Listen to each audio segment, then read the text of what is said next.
मित्रांनो, सगळं चाललंय. सगळी लोक भेटतायत. 100 99.99% लोक ॲप्रिशिएट करतायत. काहीतरी शिकतायत. काहीतरी त्यातनं मिळवतात, मग आनंद मिळतो. हे कसं कळतं डी तुम्हाला? रस्त्याने कुठे-कुठे जाईल तिथे-तिथे धावत तरुण येतात आणि आम्ही नवीन इन्स्पिरेशन घेतलं सर. आम्ही नवीन बिझनेस सुरू केला. आम्हाला तुमच्यामुळे आमच्या बिझनेसमध्ये आम्ही चेंज केला. खूप आनंद वाटतो. एनीहाऊ, या गप्पांच्या मैफिलीमध्ये छान लहानपण गेलं, चण्या गेले, टेलिफोन पुसायच्या बिझनेसपासून, स्टेशनरीपासून, प्रिंटिंग प्रेस सांगितले की नाही मला माहित नाही, असे खूप बिझनेस केलं. 70-80 तरी बिझनेस झाले असतील माझ्या आयुष्यातले. कारण मिळाली संधी की घेतली. बिझनेस म्हणजे तुम्हाला असं वाटतं हा कारखाना, तो कारखाना, तुम्ही तसं नसतं रे. छोटे-छोटे बिझनेस सुद्धा बिझनेस असतात. त्याला तुम्ही काही म्हणा. जे केल्याने तुम्ही लोकांना आनंद देताय, वस्तुरूपाने विकताय, काहीतरी सेवा रूपाने विकताय आणि त्यातनं आनंद देताय आणि त्या मोबदल्यात ते तुम्हाला पैसे देताय. त्यांच्यावर तुम्ही आणि तुमच्यावर डिपेंड असलेलं असं त्याचं कुटुंब चालतंय, यालाच बिझनेस म्हणतात. असे करता-करता अनेक बिझनेस करता-करता रंगाचं सांगितलं तुम्हाला तसं एशियन पेंटचं दुकान पण होतं. म्हणजे दुकानदारी झाली, झेरॉक्सचं दुकान होतं, नर्सरी होती. काय नाही केलं. भाजीचं मस्त दुकान टाकलं होतं. मग त्याची उद्घाटनं करायची. असं करता-करता आपण कन्स्ट्रक्शन पर्यंत पोहोचलो. जसं सुचतंय तसं सांगतो. मला कोणी इथे डायरेक्टर, एडिटर, रायटर नाहीये, की मी काय बोलावं, काही नाही. त्या क्षणाला त्या खुर्चीत जसं बोलताना सुचेल तसं बोलता. त्यामुळे मी आता तुम्हाला एकच रिक्वेस्ट आहे, ते सिक्वेन्स असं न राहता जसं आठवेल तसं बोलतोय. कारण मी खरंच काही तयारी करत नसतो आज काय बोलायचंय किंवा कोणी मला लिहून देत नसतं. तर आज मित्रांनो, तुम्हाला खूप लोकांचं खूप वर्षांपासून मागणी आहे की डीएसके टोयोटाचं काय झालं, डीएसके टोयोटा कशी होती, व्हॉट इज द टोयोटा. आज हे सारख्या कॉमेंट्समध्ये होतात, सर टोयोटाबद्दल बोलावं, तशी सर्व्हिस कधी पाहिलीच नाही, तिची कधी मिळालीच नाही. अशा प्रकारे आज तुम्हाला टोयोटाची गंमत आणि स्टोरी सांगूया.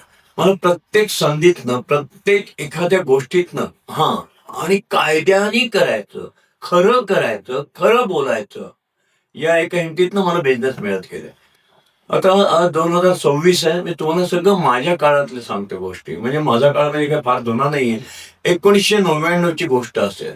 असंख्य बिल्डिंग बांधत होतो. जंगली महाराज रोडला संभाजी बागेसमोर आतमध्ये एक सेंट्रल पार्कच्या तिथं त्या गल्लीमध्ये डीएसके रोहित नावाची बिल्डिंग बांधलेली आहे. रोहित बिल्डिंग बांधताना आम्ही नेहमी गरजेचा विचार करतो. त्या भागात कुठल्या प्रकारचे लोक राहणार आहे, कमर्शियल करत असेल तर काय चालेल, काय नाही. आणि मग 1995 ते 99 जे कोणी माझ्या वयाचे पुणेकर आहेत किंवा ज्यांना त्या पुन्हा आठवत आहेत, जंगली महाराज रोड हा संबंध रेस्टॉरंटचा रोड झाला होता. खाऊ गल्ली नाही, खाऊ रस्ता झाला होता. भरपूर रेस्टॉरंट होते. आजही आहेत, पण त्यामुळे बरेचसे कमी झालेले आहेत. आणि मग जंगली महाराज रोडला जर रेस्टॉरंटचा बिझनेस चांगला असेल, तर माझा तर संभाजी बागेत हार्डली किती 200-250 फूट किंवा 500 फूट आत असेल. तर तिथे बिल्डिंग बांधताना मी विचार केला आपण रेस्टॉरंट करायचं. मग तुम्ही म्हणत करा ना. आता फक्त प्लीज जे ऐकणारे आर्किटेक्ट, बिल्डर कृपया राहू नका. काहीतरी कधी-कधी मी स्पष्ट बोलायला जातो, खरं बोलायला जातो आणि काही मित्र कारण नसताना, "अहो डी तुम्ही काय सांगताय?"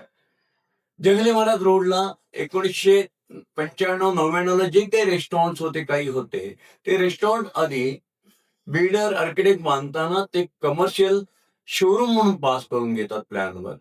आणि शोरूममध्ये मग ते रेस्टॉरंट करताना रेग्युलर रेस्टॉरंट डिपार्टमेंटची जी असेल परमिशन ती घेतात.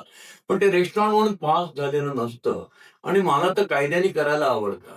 आणि माझ्या वेळेला 99 साली मला आठवतंय, कॉर्पोरेशनचे कोणी ऐकत असतील तर अरुण भाटिया कमिशनर होते.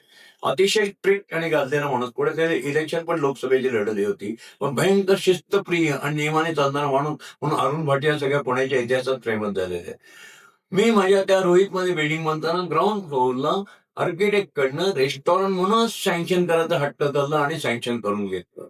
कोणी रेस्टॉरंट म्हणून सँक्शन करून घेते आणि त्याचे नियम खूप कडक असतात. किचन, फायर सेफ्टी, व्हिजिटर रेस्टॉरंटसाठी लागणाऱ्या पार्किंगची जागा, ती त्यामुळे बिल्डिंग तुम्हाला थोडी आत घ्यावी लागते. असे असंख्य नियम असल्यामुळे, किचकट नियम असल्यामुळे जनरली लोकं शोरूम म्हणून पास करतात. कोणी शोरूम म्हणून घेतं, मग त्याचं रेस्टॉरंटमध्ये आरोग्य खात्याकडनं परमिशन करून रूपांतर करतात.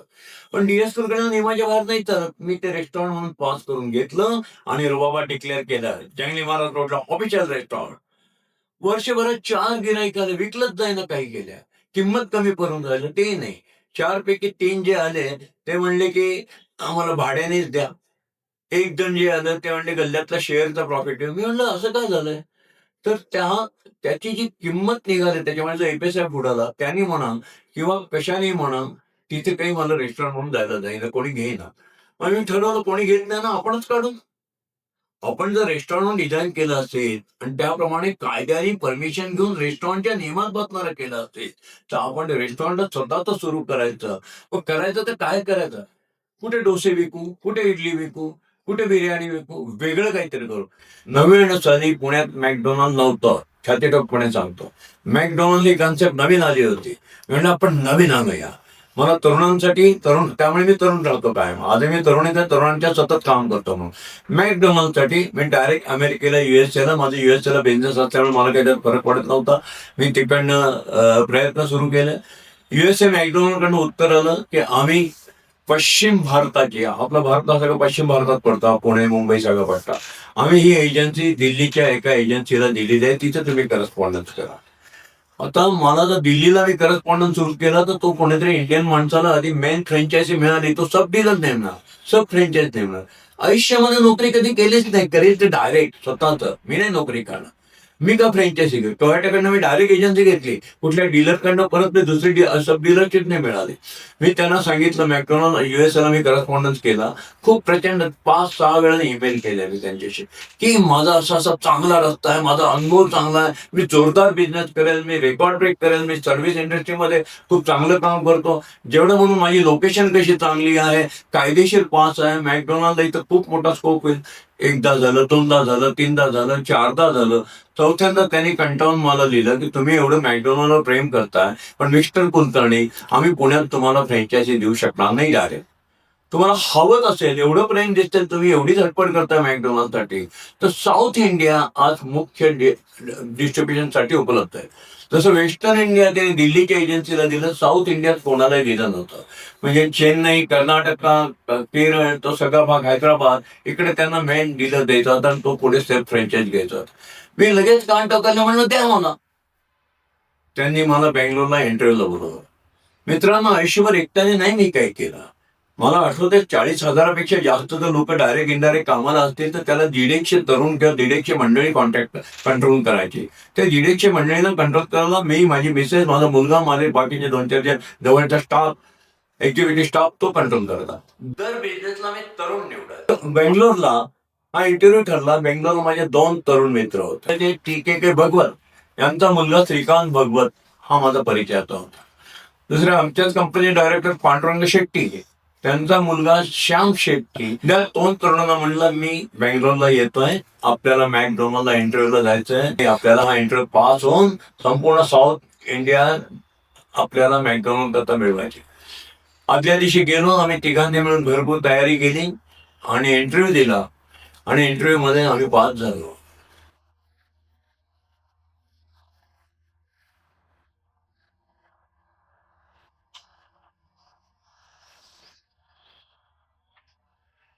आता मी बघा मित्रांनो कशा करता गेलो होतो, मॅकडोनाल्ड करता.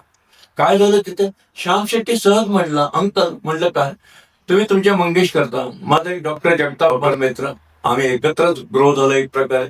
त्यांनी आयुष्याची सुरुवात डॉक्टर म्हणून केली, मी माझ्या आयुष्याची सुरुवात टेलिफोन पुसायला सुरुवात केली. आम्ही धायरीमध्ये राहायचो. तर तिथनं त्याची मैत्री झालेली. त्याचा मुलगा मंगेश होता.